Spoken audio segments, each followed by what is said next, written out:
Hello hello മക്കളെ, ഇന്ന് നമ്മൾ എടുക്കാൻ പോകുന്നത് 2ാം ക്ലാസ്സിലെ മലയാളം യൂണിറ്റ് 3 എന്താണ് അമ്മേ സ്വാതന്ത്ര്യം.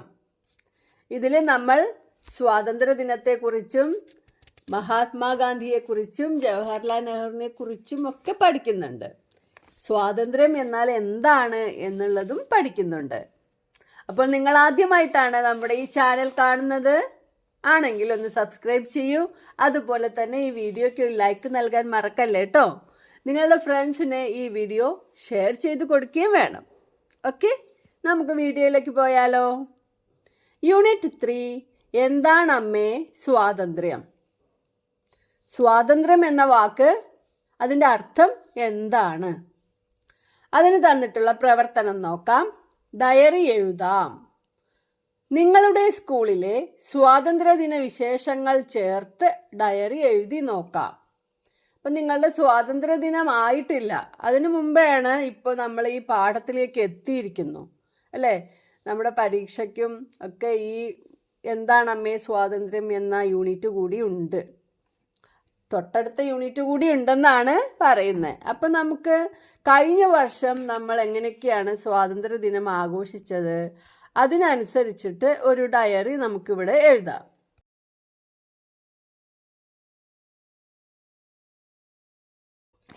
സ്വാതന്ത്ര്യദിനത്തിൻ്റെ അന്നത്തെ ഡയറിയാണ് കേട്ടോ. അപ്പം ഡേറ്റ് ഇടണം 15/8/2025 അല്ലേ. 15-ാം തീയതി ഇപ്രാവശ്യം വെള്ളിയാണ്, അപ്പോൾ വെള്ളി എന്ന് എഴുതാം. ഇന്ന് ഞാൻ നേരത്തെ എഴുന്നേറ്റു. ഇന്ന് സ്വാതന്ത്ര്യ ദിനമാണ്. ഞങ്ങൾ ക്ലാസ്സിൽ ദേശീയ പതാക ഉണ്ടാക്കിയിരുന്നു. അതുമെടുത്ത് ഞാൻ സ്കൂളിലേക്ക് പോയി. സ്കൂൾ നന്നായി അലങ്കരിച്ചിരുന്നു. സ്കൗട്ട്, ഗൈഡ്, JRC കുട്ടികളുടെ മാർച്ച് പാസ്റ്റ് ഉണ്ടായിരുന്നു.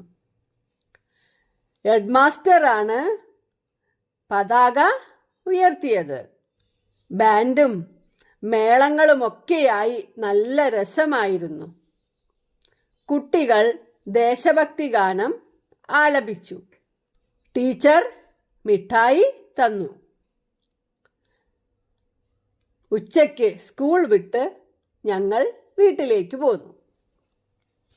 ഇതുപോലെ നിങ്ങളുടെ സ്കൂളിൽ എങ്ങനെയാണ് നടന്നത് എന്ന് വെച്ചാൽ അതുപോലെയുള്ള ഒരു ഡയറിയാണ് നിങ്ങളിവിടെ എഴുതേണ്ടത്. അതിനുവേണ്ടി നിങ്ങളെ നിങ്ങളുടെ ടീച്ചർ ഹെൽപ്പ് ചെയ്യും. ഓക്കെ, കഥ പൂർത്തിയാക്കാം.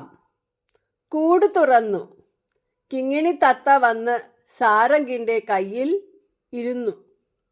അതിൻ്റെ ചിറകിൽ അവൻ ഒരു ഉമ്മ നൽകി. ചെവിയിൽ എന്തോ മന്ത്രിച്ചു.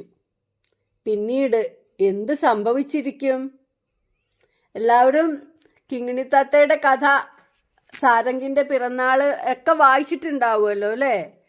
അപ്പോൾ അന്ന് രാത്രി ഉണ്ടായ ഒരു കാര്യമാണ് നമ്മളുടെ ഇതിൽ കൊടുത്തിട്ടുള്ളത്. കിങ്ങിണി തത്ത സാരംഗിൻ്റെ കയ്യിൽ വന്നിരുന്നു. അതിൻ്റെ ചിറകിൽ അവൻ ഒരു ഉമ്മ നൽകി. ചെവിയിൽ എന്തോ മന്ത്രിച്ചു. എന്താണ് മന്ത്രിച്ചിട്ടുണ്ടാവുക? പിന്നീട് എന്താണ് സംഭവിക്കുക? അതാണ് നമ്മളിവിടെ എഴുതേണ്ടത്. നിനക്ക് നിന്റെ അച്ഛനെയും അമ്മയെയും കാണാൻ തോന്നുന്നുണ്ടോ?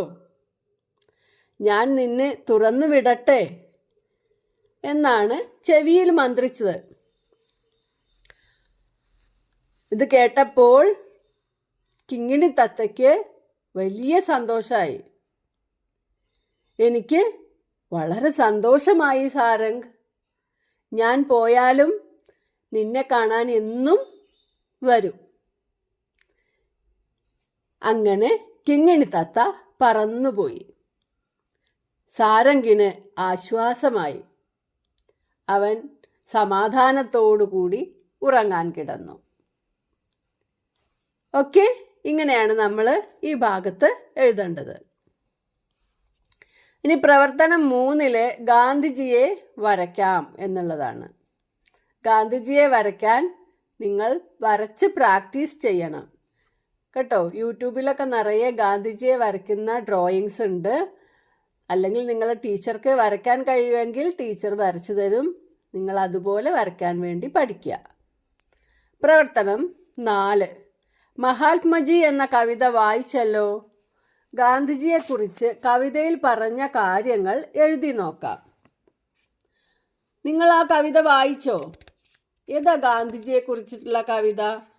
മുൻവരിപ്പല്ല് പൊയ്പോയ മോണ കാട്ടിച്ചിരിച്ചൊരാൾ. ആ കവിത വായിച്ചില്ലേ? അതിനെക്കുറിച്ച് നിങ്ങൾക്ക് എന്താണ് മനസ്സിലായത് എന്നാണ് നമ്മളിവിടെ എഴുതേണ്ടത്. ഗാന്ധിജിയെക്കുറിച്ച് വെണ്ണിക്കുളം ഗോപാലക്കുറുപ്പ് എഴുതിയ കവിതയാണ് ഇത്. പല്ലുകൾ പോയ മോണ കാട്ടി ചിരിക്കുന്ന, ചമ്രം പടിഞ്ഞിരിക്കുന്ന ഗാന്ധിജിയെ മനസ്സിൽ കാണുവാൻ കവി പറയുന്നു അല്ലേ?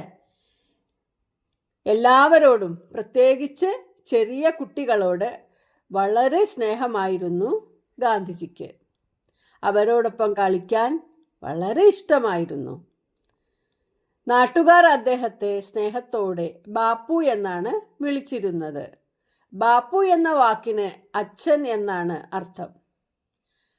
മറ്റുള്ളവരുടെ ദുഃഖങ്ങൾ മാറ്റാൻ വേണ്ടി പ്രവർത്തിച്ചതുകൊണ്ട് അദ്ദേഹത്തിന് മഹാത്മാ എന്ന പേര് കിട്ടി. ആ പേര് ലോകം മുഴുവൻ പ്രസിദ്ധമാവുകയും ചെയ്തു. നമ്മുടെ രാഷ്ട്രപിതാവ് അങ്ങനെ ലോകത്തിൻ്റെ മഹാത്മാ ആയി. മഹാത്മാ ഗാന്ധി നമ്മുടെ രാഷ്ട്രപിതാവാണ്, മഹാത്മാ ഗാന്ധി. അമ്മയും മക്കളും എന്ന് ഒരു സംഭവമാണ്. വായിക്കാം രസിക്കാം എന്നതിൽ കൊടുത്തിട്ടുള്ളത് അമ്മയും മക്കളും എന്ന ഒരു സംഭവമാണ്. അതായത് നമ്മുടെ രാജ്യത്തിന് സ്വാതന്ത്ര്യം കിട്ടുന്നതിന് മുമ്പുള്ള ഒരു സംഭവമാണ് ഇത്. മഹാത്മാഗാന്ധിയെ കാണാൻ അദ്ദേഹത്തിൻ്റെ സബർമതി ആശ്രമത്തിൽ ദിവസവും ധാരാളം കുട്ടികൾ ചെല്ലുമായിരുന്നു. മഹാത്മാഗാന്ധിയുടെ ആശ്രമത്തിൻ്റെ പേരാണ് സബർമതി. ഓക്കെ. ഒരിക്കൽ മഹാത്മജിയുമായി സംസാരിക്കുന്നതിനിടയിൽ ഒരു മിടുക്കൻ ചോദിച്ചു, ബാപ്പു, അങ്ങ് എന്താണ് ഇങ്ങനെ ഒരു മുണ്ടും പുതപ്പും മാത്രം ധരിച്ച് നടക്കുന്നത്? ബാപ്പുവിന് ഒരു കുർത്ത ധരിച്ചുകൂടെ? ബാപ്പുജിയുടെ വേഷം നിങ്ങൾ എല്ലാവരും ശ്രദ്ധിച്ചിട്ടുണ്ടാവും അല്ലേ? ഒരു മുണ്ട് ഉടുക്കുകയും ചെയ്യും, ഒരു മുണ്ട് പുതയ്ക്കുകയും ചെയ്യും. അല്ലാതെ കുർത്തയോ ഷർട്ടോ ഒന്നും ഇടുന്നില്ല അല്ലേ? ബാപ്പുജി ഇത് കേട്ടപ്പോൾ ബാപ്പുജി മന്ദഹസിച്ചു. മന്ദഹസിക്കുക എന്ന് പറഞ്ഞാൽ പുഞ്ചിരിക്കുക, ചെറുതായി ചിരിക്കുക. ആ മിടുക്കനോട് അദ്ദേഹം പറഞ്ഞു, ഞാനൊരു പാവമാണെന്ന് നിനക്ക് അറിഞ്ഞുകൂടെ? ഒരു കുർത്ത തുന്നിക്കാനുള്ള പണമൊന്നും എൻ്റെ കൈവശമില്ല. അത് കേട്ടപ്പോൾ ആ കുട്ടിക്ക് സങ്കടമായി. പക്ഷേ അടുത്ത നിമിഷത്തിൽ അവൻ്റെ മുഖം തെളിഞ്ഞു. ബാപ്പു, എൻ്റെ അമ്മയ്ക്ക് തുന്നലറിയാമല്ലോ. ഇന്നു തന്നെ ഞാൻ അമ്മയോട് പറഞ്ഞ് ബാപ്പുവിന് ഒരു കുർത്ത തുന്നിക്കൊണ്ടുവരാം. ബാപ്പുവിനാണെന്ന് പറഞ്ഞാൽ അമ്മ സന്തോഷത്തോടെ തുന്നിത്തരും. ഗാന്ധിജി അവനെ വിളിച്ച് അടുത്തിരുത്തി. വാത്സല്യത്തോടെ അവൻ്റെ തലയിൽ കൈയോടിച്ചുകൊണ്ട് അദ്ദേഹം ചോദിച്ചു, ശരി, നിന്റെ അമ്മ വിചാരിച്ചാൽ എനിക്ക് എത്ര കുർത്ത തുന്നിത്തരാൻ കഴിയും? ബാപ്പുജി പറയൂ. കുട്ടി ആവേശത്തോടെ പറഞ്ഞു. അങ്ങേക്ക് എത്ര കുർത്ത വേണം? 4, 6 അതോ 10 മതിയാകുമോ? അതൊന്നും മതിയാകില്ല കുഞ്ഞേ. ഭാരതമാതാവാണ് എൻ്റെ അമ്മ. ഈ നാട്ടിലെ കോടിക്കണക്കിനുള്ള ആളുകളാണ് എൻ്റെ സഹോദരീ സഹോദരന്മാർ. ഒരു നേരത്തിനുള്ള ആഹാരത്തിനു വകയില്ലാതെ, ഒരു നല്ല ഉടുപ്പ് വാങ്ങി ധരിക്കാൻ പണമില്ലാതെ അവരിൽ ഭൂരിഭാഗവും കഷ്ടപ്പെടുകയാണ്.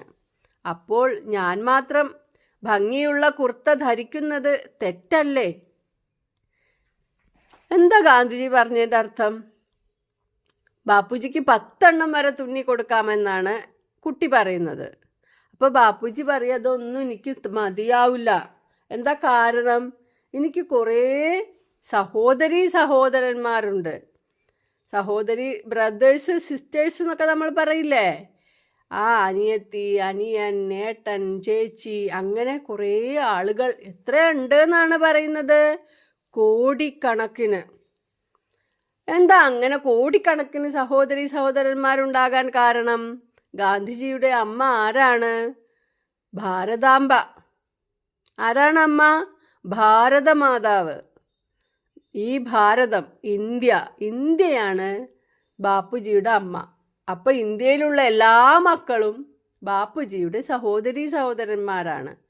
അപ്പോൾ അവർക്കൊന്നും കുർത്ത ധരിക്കാനില്ലാതെ എനിക്ക് മാത്രം കുർത്ത വേണ്ട എന്നാണ് ഗാന്ധിജി പറയുന്നത്. മനസ്സിലായോ നിങ്ങൾക്ക്? മറ്റുള്ളവരുടെ ദുഃഖത്തിൽ ഗാന്ധിജിയും ദുഃഖിക്കുകയാണ്. ഗാന്ധിജിക്ക് വേണമെങ്കിൽ ഇടാൻ എത്ര നല്ല ഡ്രസ്സ് വേണമെങ്കിലും ഇടാനുള്ള കഴിവുണ്ട്. പക്ഷേ ഭാരതത്തിലെ എല്ലാവർക്കും, എല്ലാ മക്കൾക്കും വസ്ത്രം ധരിക്കാൻ കഴിയുമ്പോഴേ ബാപ്പുജിയും വസ്ത്രം ധരിക്കൂ എന്നാണ് ഗാന്ധിജി പറയുന്നത്. മനസ്സിലായോ? അപ്പോൾ ആക്ടിവിറ്റി ബുക്കിലെ അടുത്ത പ്രവർത്തനം 6, കലണ്ടർ നോക്കാം, പട്ടിക പൂർത്തിയാക്കാം. തീയതി, ദിവസം, പ്രാധാന്യം. അപ്പോൾ ഇവിടെ നമുക്ക് എഴുതണം ആഗസ്റ്റ് 15. ഈ ദിവസം എന്താണെന്ന് നമ്മൾ നോക്കിയപ്പോൾ കണ്ടു, വെള്ളിയാഴ്ചയാണ്. പ്രാധാന്യം എന്താണ്? സ്വാതന്ത്ര്യ ദിനം. ഒക്ടോബർ 2. ഇനി ഒക്ടോബർ 2 നമ്മുടെ കലണ്ടറിൽ നമ്മൾ മറിച്ച് നോക്കണം. ഒക്ടോബർ 2 ഏത് ദിവസമാണ്? വ്യാഴം. അതിൻ്റെ പ്രാധാന്യം എന്താണ്? ഗാന്ധി ജയന്തി. അടുത്തത് നവംബർ 14. നവംബർ 14ൻ്റെ പ്രാധാന്യം എന്താണെന്ന് നിങ്ങൾക്കറിയാമോ? ഏത് ദിവസമാണെന്ന് നോക്കാം. നവംബർ 14 വെള്ളി. പ്രാധാന്യം ശിശുദിനമാണ്. ശിശുദിനം ജവഹർലാൽ നെഹ്റുവിൻ്റെ ജന്മദിനം കൂടിയാണ് ശിശുദിനം. ഇനി റിപ്പബ്ലിക് ദിനം എന്നാണ് പ്രാധാന്യം എന്നുള്ള കള്ളിയിൽ കൊടുത്തിട്ടുള്ളത്.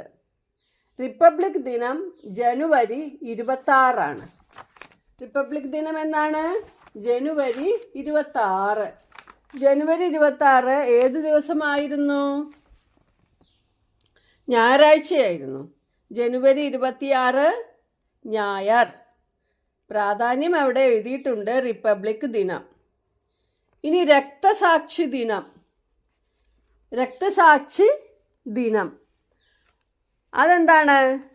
ഗാന്ധിജി മരിച്ച ദിവസമാണ് രക്തസാക്ഷി ദിനം. രക്തസാക്ഷി ദിനം എന്നാണ്? ജനുവരി 30. ജനുവരി 30 രക്തസാക്ഷി ദിനം. ജനുവരി 30 ഏത് ദിവസമായിരുന്നു? വ്യാഴാഴ്ച. അപ്പോൾ 6 പ്രവർത്തനങ്ങളാണ് നമ്മുടെ ആക്ടിവിറ്റി ബുക്കിൽ ഉള്ളത്. അപ്പോൾ എല്ലാവർക്കും ഈ വീഡിയോ മനസ്സിലായെന്ന് വിചാരിക്കുന്നു. അപ്പോൾ അടുത്ത വീഡിയോയുമായി വീണ്ടും കാണാം. ബൈ.